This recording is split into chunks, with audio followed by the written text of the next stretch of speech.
Welcome back. So in the last video, we went over some of the basics of Affinity Designer. And you may have finished that lesson thinking that there's so much more to learn. You can look at the interface and see all of the different tools and buttons and aspects that we haven't covered yet, and think that you're just at the very beginning. But I'm here to tell you that that's not true, that first video is enough to get started. Just knowing how to manipulate and create and add and subtract from shapes and add text, that's enough to get you most of the way there. And everything else is more advanced. And I say that just to encourage you that everything you're doing past that point is something extra that will help make your videos even that much better.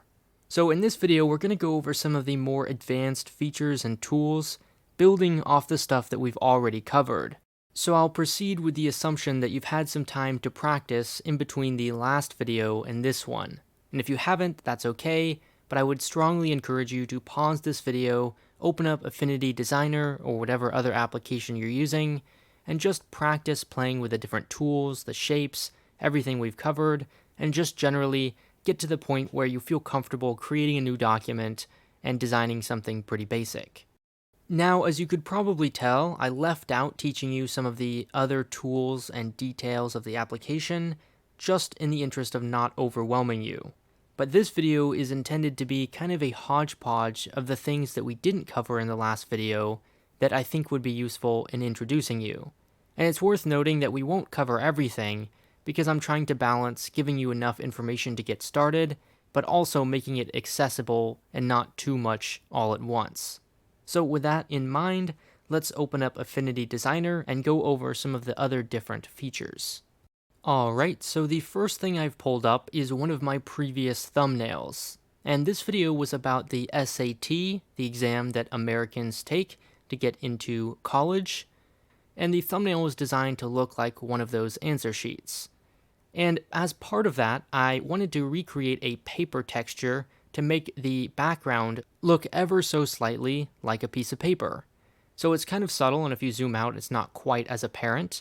But in the background, if we zoom in, you can see that there's a subtle texture going on. And that's something that you might want to do in your designs, not necessarily for a piece of paper, but just to texture the background. So I've pulled up a blank canvas here, and before we can place that texture, you want to find it online. Some of them will be images, some of them will be vectors, but you just want to Google or wherever you find your images, search for paper texture or sand texture or desk texture, and then we'll go down to the bottom left and click on the Place Image tool. And now we can choose that image and place it on our canvas. So in this case, I'm going for kind of a halftone look that you'll see sometimes in like a retro poster or something, and I'm just going to align it on the canvas, and I'll Command L to lock it in place. And then really all of the magic happens right here in the layers panel, and you change it from normal to whatever opacity style fits best. So you can just hover your cursor over all these different options. Many of them don't seem to have much effect on this particular design, but you're just picking something that looks the way you want it to.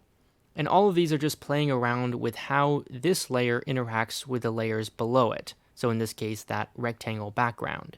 And then we can play around with the opacity a bit further. And if you have some kind of shape or design in the background, so just as an example, we'll place this here. And then you put that layer below your textured, you can see the textured layer applies on top of it. And if we change that style, you can see that it will have a different effect.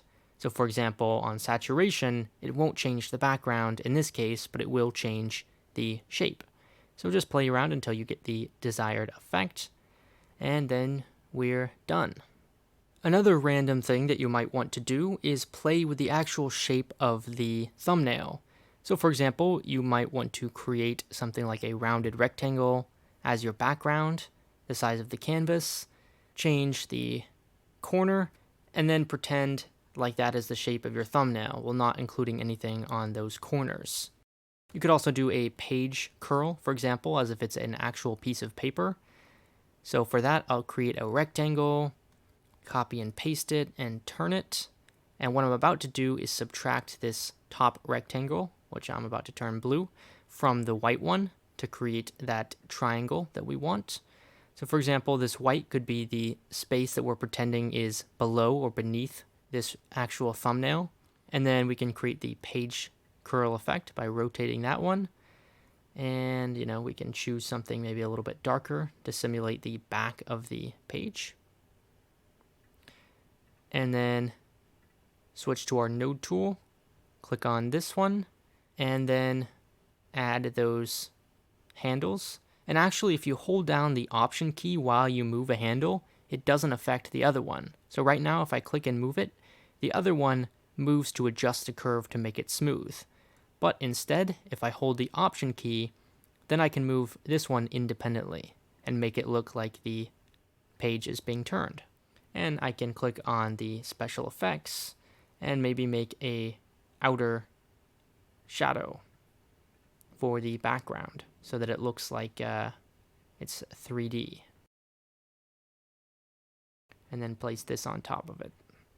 So that's a page curl effect. And while we're on that subject, it's worth noting that that effects panel is really useful. It's really worth just checking out and playing around with. You can do all sorts of fun stuff. You can create a shadow, an inner shadow, an outer glow, and so on. All of these things are generally to make the object in question more 3D. If you ever want to incorporate some kind of image off the internet, but you find that the background is white or black, and you want to just isolate the actual object in the photo by itself, and I'll show you what I mean by that in a second, then I'll show you how to do that because this is probably something of a common situation. So just as before, we can click Place Image, and in this case, I'm using a picture of a watch. Then click and drag to place that image. And we don't want this white space around the watch, that's what I mean. So if we use that opacity tool like before, then we can actually use it to isolate the white background. So try each of these until you get the effect that you intend. But for example, if I remove the background, you can see that the linear burn, as well as a few others, accomplish basically what we're going for without that white background. Here's something else that might be helpful. In the last video, we talked about how if you have two or more shapes, you can add and subtract them. So for example, if I just want the middle part of this triangle shape here, then I can create this new shape. I've made it blue here to distinguish it, and then place it over the star, and then select them both. And then click on this button, for example, to just get the middle button. So that we've created a new compound shape from two of them. But something else that you might want to do is that exact same thing for an image or a group of shapes. And in that case, it's a little bit more complicated, and you have to use something called masks. And masks are basically telling Affinity Designer that you only want to selectively see part of an image or a group of shapes. So let's put this in more concrete terms. So sometimes I work with a flag in my videos, but I just want to show part of a flag, like in this case, the circular part of this flag. So let's import, using the place image function, a new flag. And say I just want to show this middle part.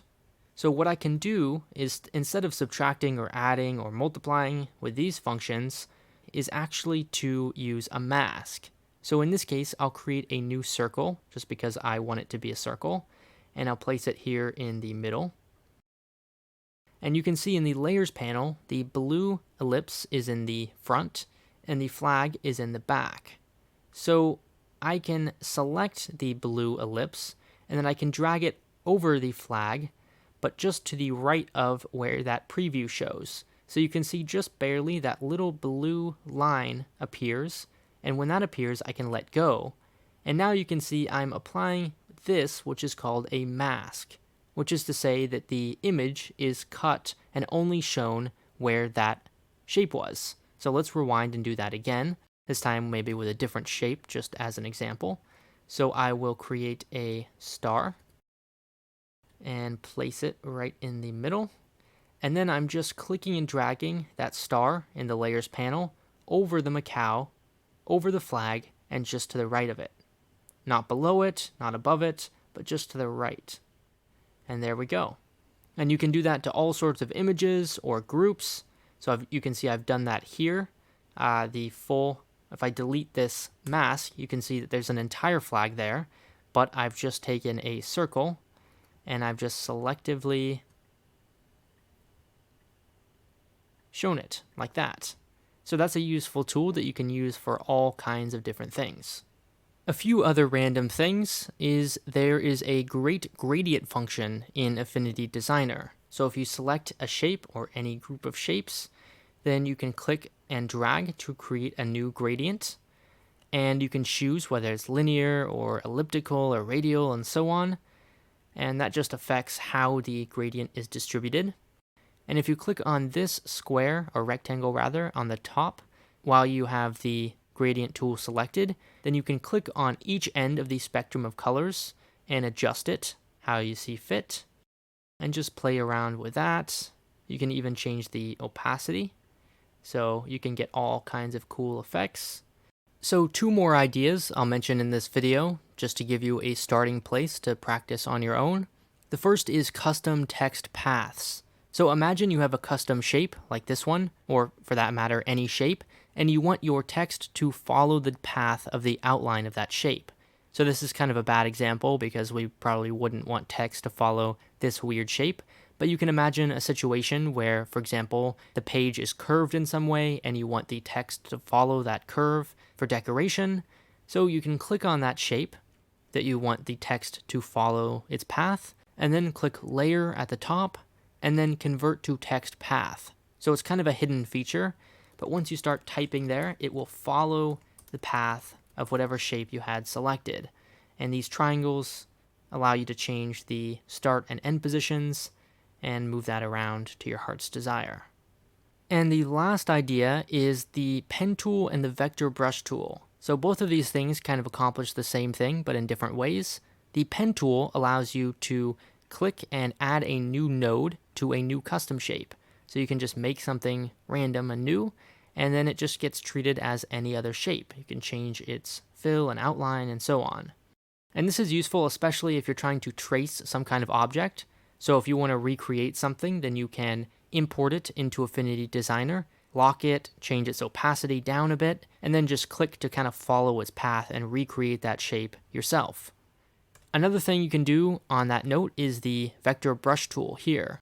And that is basically the same thing as the pen tool, but it's a smooth curve. So it's like you're drawing on the screen, like with a stylus, for example.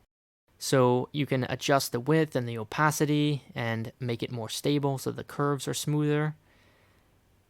And I use this in my videos to simulate a pen. So for example, if I'm trying to cross something out on screen, then I'll use the vector brush tool and then cross out like this, and then kind of just adjust it to where it looks exactly like I want it. So that's kind of a handy feature. And with that, we'll end this advanced design video. Again, just like last video, I'd encourage you to take what we've just talked about, apply it to something more concrete on your own, and then come join us in the next video with that new understanding.